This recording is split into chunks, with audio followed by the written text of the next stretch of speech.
ধন্যবাদ মাননীয় সংসদ সদস্যকে। যদিও তিনি ব্যাপকভাবে প্রশ্ন করেছেন, আমরা আশা করি এই মহান সংসদে এই বিষয়গুলি আলোচনা হওয়ার প্রয়োজন রয়েছে এবং তিনি করছেন। মূলত আমাদের দেশে শিক্ষা ব্যবস্থার জন্য রুরাল অ্যান্ড আরবান দুইটি সেকশন রয়েছে। এখন গ্রামীণ জনপদে যে প্রতিষ্ঠানগুলো রয়েছে সেখানে প্রি প্রাইমারি স্কুল রয়েছে এবং ছাত্র সংখ্যা এতটা কম্পিটিটিভ নয়, সেই কারণে সেখানে ভর্তি সমস্যা তেমন একটা হচ্ছে না। ঢাকা শহরগুলোতে আমাদের এই প্রাথমিক স্তরে ভর্তির একটি সমস্যা রয়েছে।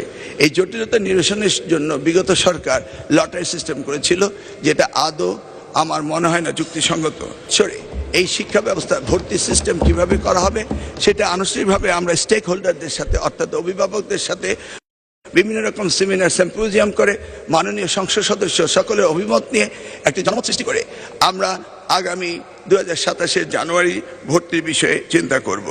তিনি আরেকটি বিষয় উপস্থাপন করেছেন, আমাদের 3 ডাইমেনশনাল যে শিক্ষা ব্যবস্থা রয়েছে সেটাকে সমন্বিত করা। ধর্মীয় অনুভূতিতে ইবতেদায়ী রয়েছে, মাদ্রাসার মধ্যে রয়েছে, কওমিতে রয়েছে, ইংলিশ মিডিয়াম রয়েছে, বাংলা মিডিয়াম রয়েছে। সবগুলিকে সমন্বিত করা একটি জটিল ব্যাপার রয়েছে। তবু আমরা ইতিমধ্যে কমিটি করেছি ইংলিশ মিডিয়াম স্কুলগুলোকে সরকারের আওতায় এনে তাদেরকে কিভাবে আমাদের যুগোপযোগী শিক্ষা ব্যবস্থা বাংলাদেশের দেশের নিয়মকানুন মেনে করা যায় সেই বিষয়ে আমরা কাজ করছি। ইতিমধ্যে আমরা কমিটি গঠন করে তাদের সাথে যোগাযোগ করছি। দ্বিতীয়টি হলো ইবতেদায়ী শিক্ষা ব্যবস্থা, সেটাকেও আমরা ইতিমধ্যেই আমরা সেই বিষয়ে ব্যাপক কাজ শুরু করেছি।